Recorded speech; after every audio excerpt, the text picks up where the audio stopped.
I don't know if this looks good. I was just going to use my overhead light and then the lighting was bad, so I got the ring light out and I still don't think it looks very good, so we're just rolling with the punches. Hi, welcome back. Today I'm going to be doing a belated January and February wrap up. I feel like I'm blending in with the background. Like my hair is too dark for this. Maybe I could turn the light up a little. Is that better? I don't know. Is that better? I don't know. I read 10 books in January and February. I'm going to go through them in the order that I read them. It was a very up and down, a lot of down reading over the last couple of months. I'm still not quite in the reading groove for some reason. It's not that I'm not reading, because obviously 10 books is great. And I've actually already finished a couple books in March as well. But I am having a really hard time choosing books for myself, apparently, because there's only one book in the entire 10 books that I read in the first 2 months that I gave 5 stars, that I consider to be a favorite, that I'm just so thrilled to talk about. Everything else was either just okay or really disappointing. So this might be a not so fun wrap up to film, but I am really excited about my one 5-star read of the last 2 months, and I'll be talking about it at the end because it was actually the last book that I read in February. So hopefully you'll stick around for that. One of my goals for 2025 is to read the entire backlist for Elizabeth Strout. I have never read her before and I've been really wanting to check out her books. And so I decided this year I was going to just read them all. So I decided to start the year by reading Amy and Isabelle. This is obviously Elizabeth Strout's debut novel, and I feel like it kind of shows. This is about a mother and daughter who have always been close for the entirety of the daughter's life, but then something happens and now they hardly speak to each other. It takes place over the course of a summer while they are both working in a mill together. They work in the office of the mill, and you also get kind of flashbacks leading up to what has kind of drawn them apart. I really wanted to like this. I was really excited to get into this author's work, but I was really disappointed with this book. I found both of the main characters to be incredibly frustrating to read. The thing that happens between the two of them, you don't really find out about until sort of the middle of the book, but essentially everything comes to a head when Isabelle finds out that Amy has been secretly seeing her very much older married teacher. The way that she handles that, the way that she reacts to that, I found to be completely inappropriate to how a mother would handle that situation with their child. It felt like a lot of the issues that Isabelle had, not just with Amy, but just in her life in general, were stemming from some unresolved trauma from her teenage and young adult years. I feel like both characters could have benefited from some therapy, first of all, but also just some communication. Isabelle took a lot of her frustration out on Amy when she should have been supporting her child, and it was just a really frustrating book to read. I am cautiously optimistic to continue going with Elizabeth Strout because I have heard that a lot of her later books are a lot better. So I'm hoping that this was just kind of the debut sort of slump, and I'm going to be getting into the really good ones from here on out, but stay tuned. The next book I read was I Hope This Finds You Well by Natalie Sue. This is a sort of literary contemporary story about a woman named Jolene who works in the corporate office of a big box store. At the beginning of the book, she gets reprimanded by HR for sending an inappropriate email to a coworker, and she is going to be placed on basically a surveillance sort of thing. And so the HR person is installing some software on her computer, and he accidentally allows her access to everyone in the entire company's emails and direct messages. She decides to use this to her advantage when she hears that there could be some layoffs coming. And what ensues is sort of this funny coming of age sort of story about a woman who just doesn't really have it all figured out and is also just trying to keep her head above water. I thought this was a really good book. It was a really nice, refreshing read after reading Amy and Isabelle. I don't think it was anything super groundbreaking. I enjoyed it, but it's not a book that's going to just stick with me long term. However, I will say that it does on the surface seem like it's going to be just kind of this light, funny, sort of fluffy contemporary. It actually goes much deeper. Jolene is dealing with some trauma from an incident that happened when she was in high school that she's never really confronted, and so she sort of has to deal with that over the course of the story. And she also starts to get close to the new HR guy at the company, who is really sort of like keeping an eye on her, but they are growing closer and closer over the course of the book, and it makes her feel increasingly guilty about what she's doing, reading all of her coworkers' emails and messages. I just thought it was a really fun, funny story that also tackled some hard topics. So while I don't think it's going to be something that sticks with me super long term, I do think it was a really perfect book for the moment, and it is something that I would recommend if it sounds like it might be your thing. Next up, I read Graveyard Shift by Isabelle Rio. This is a short horror novella about a group of people who meet in a cemetery to smoke every night, and one night something happens and it sort of changes the course of their entire night and also their tentative friendship. I really like Isabelle Rio's writing style. I think she has a really fantastic ability to write incredibly compelling characters. Although this book is like 100 pages, I wanted more from every single one of these characters. I wanted to read more about their backstories. I wanted to get to know them better. I think that the downside of this book is that it's just too short. It's a really interesting idea that it feels very underdeveloped, and I just feel like a full-length novel following these characters, this situation, it could have been something really cool. It could have been something really scary and kind of eerie, but the short form of this just doesn't really work. It was fine for what it was, and like I said, I did really enjoy the writing style, but I did leave this feeling a bit disappointed because I just wanted something a little more from it. I wanted to be like 100 to 150 pages longer. The last book that I read in the month of January was The Favorites by Lane Fargo. This is like the buzziest book right now. I feel like I have seen so many people talking about this book. Everyone is reading it, and for the most part, everyone is loving it, and I did not. So this follows Kat and Heath. They are an ice dancing pair. They have been friends for much of their young life, and they are sort of like trauma bonded to each other in a way. They have this very deep connection that goes deeper than their love for skating. They have an almost obsession with each other that is incredibly unhealthy. This book is a sort of documentary style story about this ice dancing pair and an incident that happens at the Olympic Games that sort of changes the course of their lives. Over the course of the book, you're hearing interviews and articles and like news clips of these people, but also all the people that are connected to them. Their coach, their coach's family, their families, all these people that are connected to their story.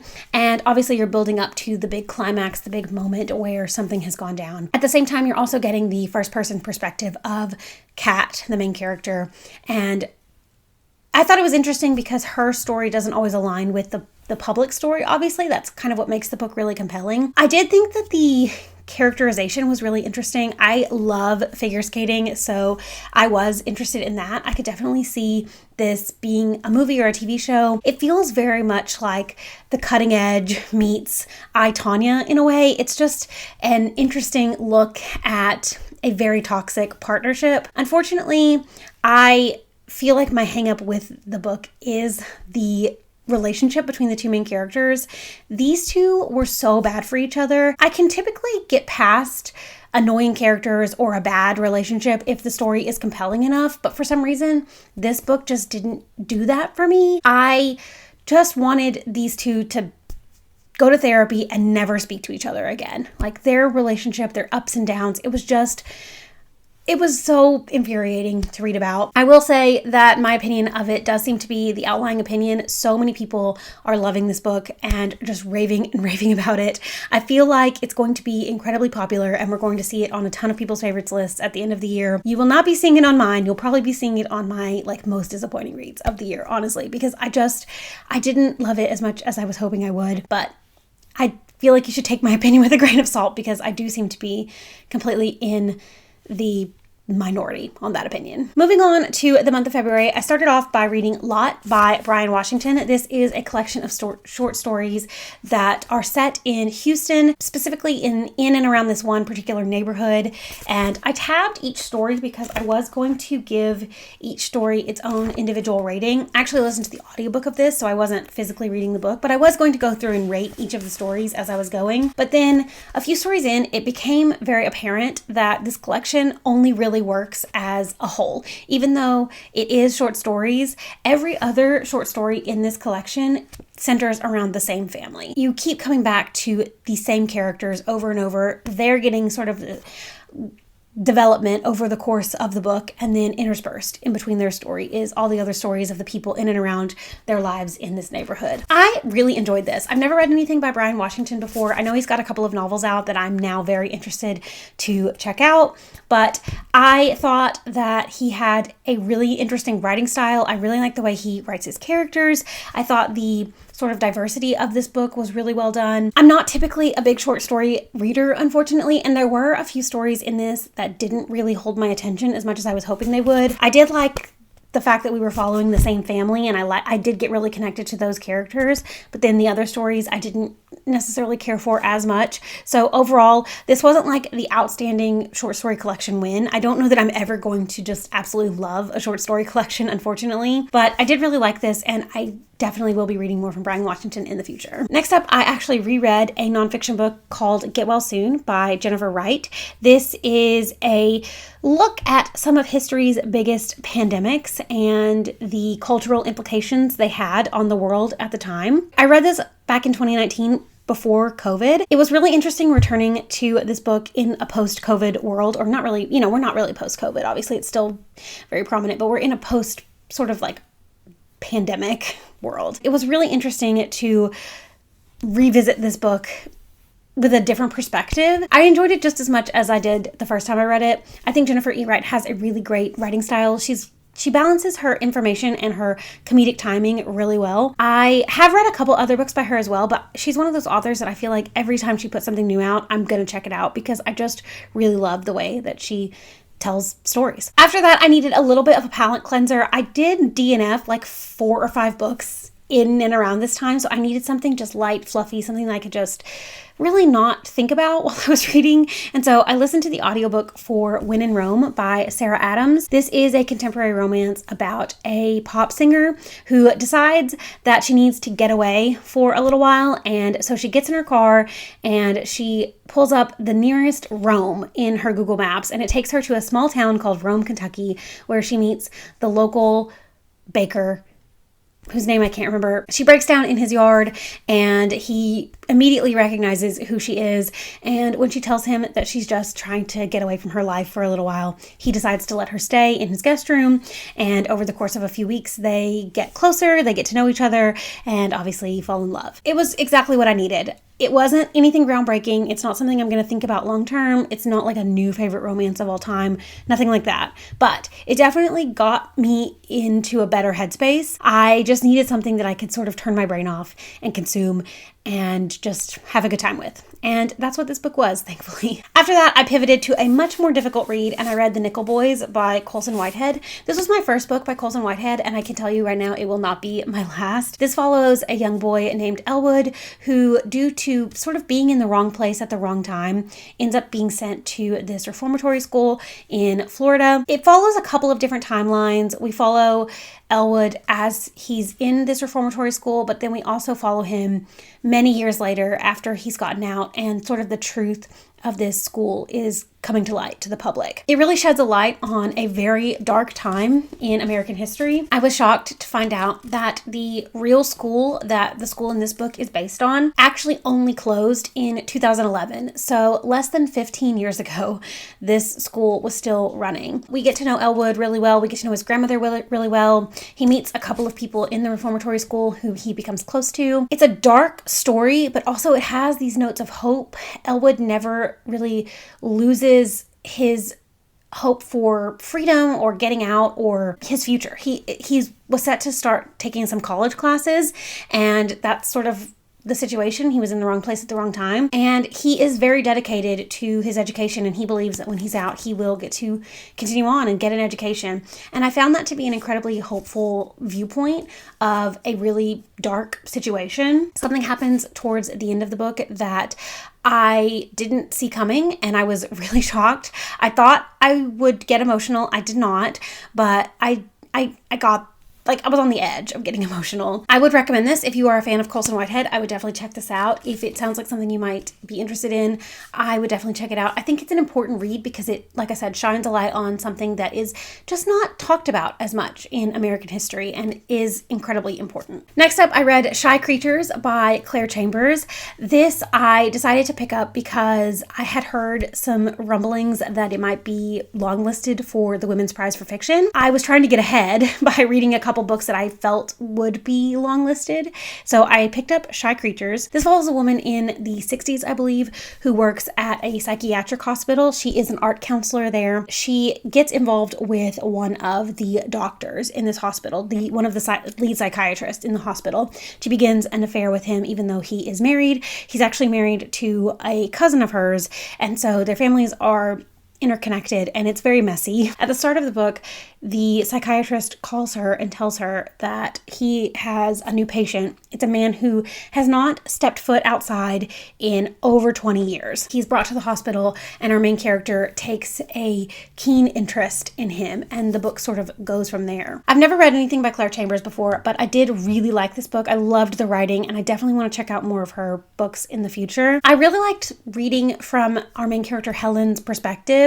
I thought she was an interesting character. I did find it a bit questionable that she continued to carry on with this man, even though she knew he was married and married to her cousin at that. But I was especially interested in the story of William, who is the man who has not been outside for over 20 years. At the beginning of the book, he does not speak, so it is interesting sort of seeing him come out of his shell. We also get to hear about his backstory. His story is told in reverse order, so you sort of know that something has happened to him, and we work backwards towards that event. It was really interesting. I loved his chapters because I felt like they offered so much insight into his character, and it also kind of informed his, the way he acted and reacted to a lot of situations while he was in this hospital. I just thought it was a really charming book. Even though it was not longlisted for the Women's Prize, I'm really glad that I read it because I don't think I would have picked it up if it hadn't been on my Women's Prize radar at all. And finally, the last book that I read in the month of February was my favorite book that I read. It's my favorite book that I've read so far this year.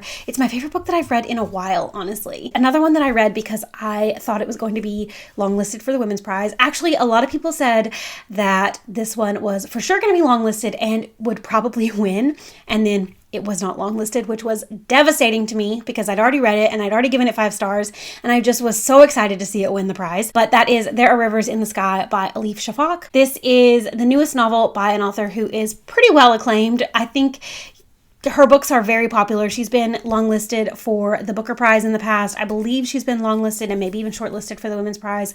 So she's out there, and I cannot believe that I've never read anything by her. This follows 3 different characters in 3 different timelines. We follow a man named Arthur who was born in the slums in the 1800s in London. He has an incredible memory, and he is very interested in the community, the country of Nineveh.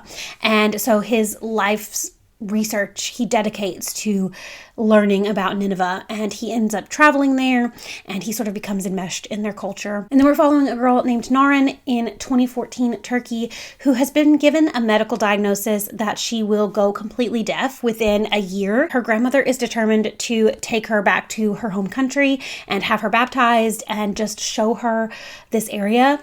And it's a very dangerous area to be traveling to. ISIS is very prominent in this area, so it's a critical time, and her story sort of goes from there. And then we're following a character named Zalika in 2018 who is living in London, and she is just recently divorced from her husband, and she's sort of going through this crisis of life. She is a scientist. She studies the history of water. Each of these characters is connected by water. There's actually also a somewhat fourth perspective of a single drop of water that travels throughout time. And I just loved this so much. The writing style, it was so beautiful, so lyrical. I was so sucked into every single one of these characters. I was invested in all of their stories. You read books that follow multiple perspectives, multiple POVs, and it's not always well done in every aspect. There's some perspectives that you care more about than others. I was invested in every single one of these characters' stories. I was never sad about whose perspective we went back to because I was ready to know what was going to happen next in each story. There is a bit of a mystery element to it, not a big mystery, but there is a little bit of a mystery element that sort of ties all of their stories together in the end, which I found to be incredibly satisfying. I am eager to pick up everything that Elif Shafak has written up to this point because I truly loved this. At this point, this is my favorite book of the year. It's definitely going to be in my top books of the year come the end of the year, and I couldn't recommend it highly enough. I really think everybody should read it. I think anybody who likes any genre could get something from this book. I am devastated that it was not longlisted for the Women's Prize. Considering 2 of the books that I've read in March so far are on the long list and they were both 2-star reads, I am just gutted that this book didn't make it because it was incredible and it deserved to be there. So that is my very long-winded joint January and February wrap up. I am really hoping to read some really good books as the next couple of months go on. March is not off to a great start. We're like halfway into March and I'm not loving anything. If you have any recommendations for books that will just suck me in, 5-star reads, something that will get me out of a little bit of a slumpy feeling that I'm in, I would highly appreciate it because I need books to be good. I'm in the mood to read, even though I've got a lot going on. I've got a baby, I'm in grad school, I've got so much going on. I'm in the mood to read. I'm trying to find time to read throughout the day. So I just want to be reading really good books. If you have any recommendations, please let me know. Otherwise, that's going to do it for this video. Let me know down in the comments if you read any of the books that I mentioned in this video and what you thought about them. Do you have similar or different opinions to me? I really love to know. Also, I'd love to know what your favorite book that you read over the course of the last couple months is because, like I said, I need to add books to my TBR. Thank you so much for watching. I hope you enjoyed this video and I will hopefully see you again very soon. Bye!